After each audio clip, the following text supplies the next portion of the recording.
Hey, what's going on, everybody? It's the Political Brown Kid here, and I'm just going to drop something. Hopefully, I can keep this short, but this video probably shouldn't be a short video because it's a lot to explain. But I'm going to say this in regards to the events that occurred in Israel due to the war between Hamas and, with Palestine, Israel. I just saw a clip online from Fox News. Just watch. I don't know why I should be even watching Fox News. Sometimes I had to see what was going on. And, of course, there's Sean Hannity. He's the worst human being possible. But hey, it's whatever. I guess he had Cornel West on his show, and he also had Alan Dershowitz. And so there's a lot of times I have totally disagreed with Cornel West. There's been times I've totally agreed with Cornel West. And particularly, I think Cornel is a smart guy. He's a smart brother. I totally agree with him on his views with Barack Obama. Totally agree with him on that. If you want to find that out, go look it up. He's been on Bill Maher several times. He's been on even the show with, I forgot the guy's name. Black guy has a television show that everybody fell out with. But he's been on his show several times. I can't think of his name. But in regards to this Hamas Israel thing, Alan Dershowitz and Sean Hannity want to attack Cornel West for his comments. And I totally agree with Cornel West. Anytime a civilian is killed, you have to, no one is applauding the death of innocent civilians. So the attacks that were initiated by Hamas earlier on Israel, I'm not going to talk about the attack itself. I'm just talking about the innocent casualties that occurred.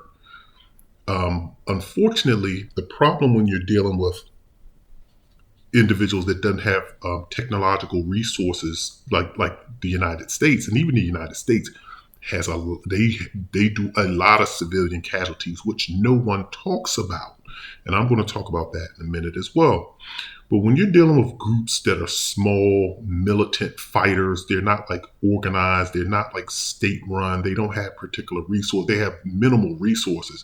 The casualties are typically going to be civilian casualties because they don't have the resource. They don't have drones that can have precise or have do military strikes with precision. They can't fly over particular bases and engage with military bases and do that. But when you look at the United States, when they fight wars, they go to other countries. We've never had someone come to the United States. So I shouldn't say we never. So let me take that back, because there have been wars fought on the American soil. But when you look at those wars was what? The wars between the indigenous Americans and the in the United States. Those wars were the Civil War. Those wars were World War One, not World War One. Well, you could say World War Two, but technically it didn't hit the North American continent. It hit Honolulu, but it still reached American soil because they are part of America. But you very rarely had a war. Specifically, when you look at the modern America after World War II, who has ever landed on American soil and had a long drawn fought out war in America? So Americans don't know what it's like to have war on their soil. So every country engages in propaganda. When you look at the wars that America initiated on Afghanistan, Iraq, when you look at those wars, no one talked about the casualties of the children and the innocent civilians. They didn't show those bodies on television. They didn't show them, because then you would have sympathized with the other country. And you think about this too, the war that was initiated by, let's say it, Dick Cheney. It wasn't really George Bush. George Bush went on, Dick Cheney was running the show. Those wars that were initiated by him in particular was a war that should not have been fought in the first place. The United Nations said, no, we won't sanction this war. And America said, we're fighting it anyway. Who does that? When was the last time you've seen any war crimes brought against America? No one's going to do it. They bring it against every other leader of the of the planet Earth, but they don't bring it against Americans. Because so you think about this: if the United Nations says no, we're not giving you permission to go over there, but you go over there anyway and fight a war based on a premise of BS. First it was yellow cake. There was no, and even the ambassador to Iraq was like, "There's no yellow cake over here." And then they said that there was weapons of mass destruction. Then that got struck down. Then it just became about Operation Iraqi Freedom. So you switched the narrative several times, and the only time you showed dead bodies was when it was a dead American soldier. And half of I shouldn't say half, I don't know what the percentage was, but a significant amount of those soldiers were killed by friendly fire. So let's get things right. So I'm digressing from the current war of Israel and Hamas, but I'm going to lead up to that. But what I'm saying is this: you can't just have propaganda and just say, and don't paint the picture that, oh, Americans did something wrong. And then now when Russia invades Ukraine, the only thing you want to talk about is how Russia's invasion of Ukraine was wrong. Well, the invasion that Russia did with Ukraine was similar to the invasion that the United States did with Iraq. But no one wants to do a compare and contrast. And so we want to condemn Russia, and then we don't condemn ourselves. It's very hypocritical. And then you just want to show Ukrainian death, but they didn't even really show all that, not like they're showing with Israel. America really loves Israel. They really have a bond with Israel. And so now let's talk about the Israel-Hamas thing. Israel's hands, as far as the government policy, I'm not talking about the civilians. It's always the civilians that have to suffer for the foolishness of the government.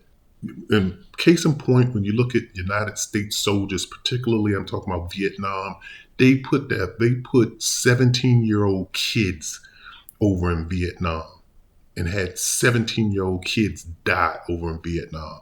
We had a lot of people, white men particularly, flee and run to Canada. You had one person, if you were rich enough, had a doctor's note that said you couldn't fight.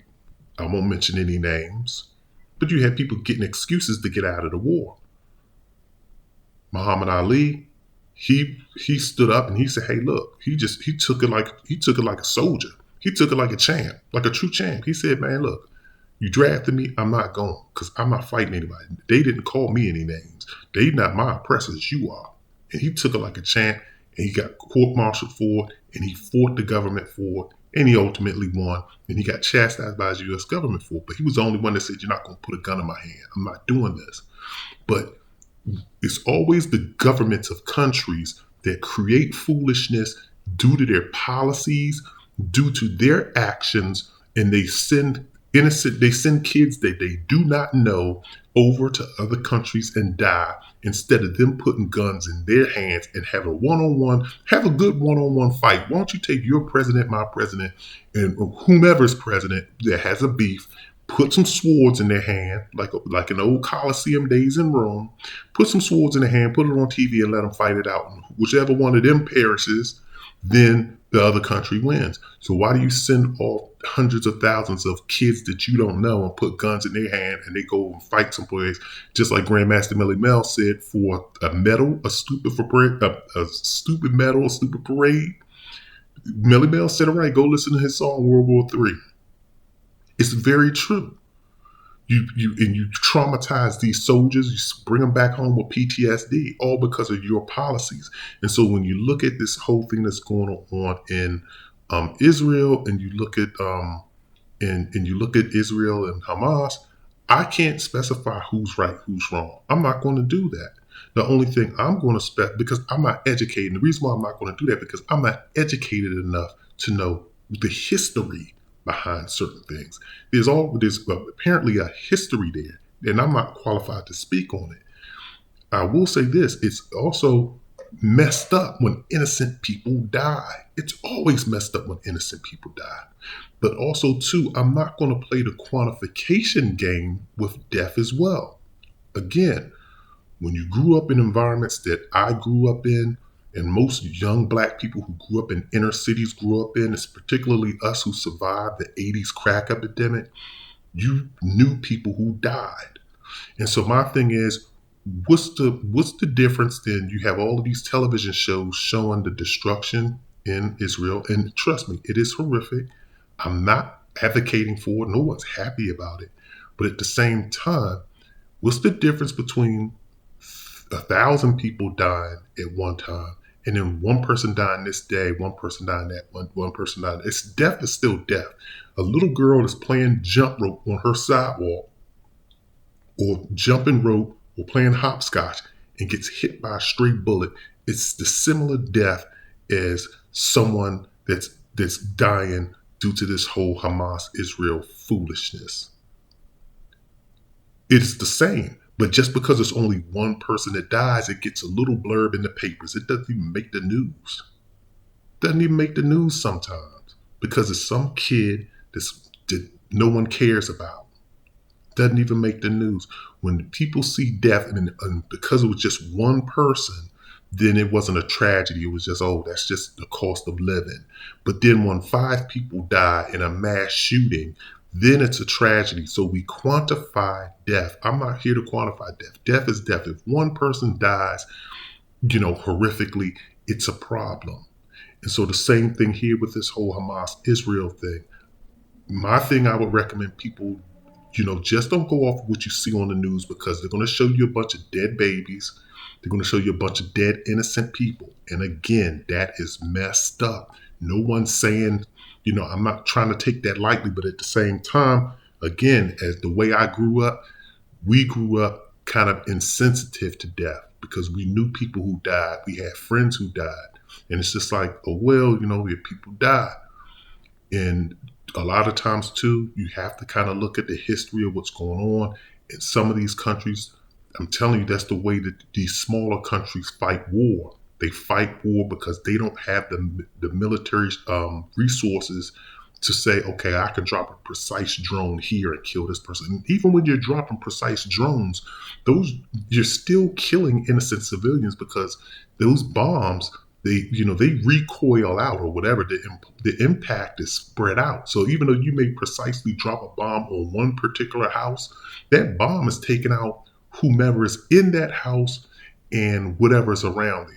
And for Alan Dershowitz, the thing that kind of gets me, what he just said on television or on the YouTube clip that I watched, because Cornel West was right. Cornel West said, I condemned, he said, when Israel killed Palestinian kids, I condemn that. And I condemn the current killing of Israeli kids by Hamas. And he said killing of innocent civilians is killing. It's wrong. Whomever does it, whichever government does it. And so Alan Dershowitz wants to turn around and say, well, you have to look at the context in which the Israelis killed the Palestinian kids because Palestinians were using the kids as shields. And he's like, at that point in time, since the Palestinians want to use the kids as shields, then you have to make an executive decision and just, if you really want to get the Palestinians and you really want to go after them and they're going to use the kids as shields, you got to just take the collateral damage that comes with it. That's foolishness. Alan Dershowitz is the biggest idiot I've ever heard. And he's been saying a lot of idiotic things lately for the past couple of years, because just taking his same premise is, from what he just said, is that Israel was right to kill Palestinian kids because the Palestinians were using them as shields. And in order to kill the Palestinians, you had to kill the children. Okay, well, what's the difference between Hamas saying, well, we got to fight this war the way we got to fight it, so there's going to be some casualties. So we just going to have to shoot these bombs and shoot these missiles, and there's going to be collateral damage. It makes no sense. And I'm not a person, once again, I'm not advocating for any civilians to be casualties or collateral damage. War shouldn't even, again, if you want to fight a war, your leader against the other leader. Y'all two fight it out. Leave the civilians out of it, because if the war ever came to the soils or a continent where I'm happen to be standing at, I don't want to become anybody's casualty either. And I think it's messed up that they do. But at the same time, Alan Dershowitz, your premise doesn't make sense. You sound like an idiot. And of course, well, I'm not even going to talk about Sean Hannity. He's an idiot in and of itself. But this is the political brown kid. I just had to drop this in. The video will probably get taken down because it's saying something that's probably going to be viewed as negative against Israel. But it had to be said. Once again, this is the political brown kid. If you have any comments, please leave them in the comments section and also hit the like and subscribe button. Take care.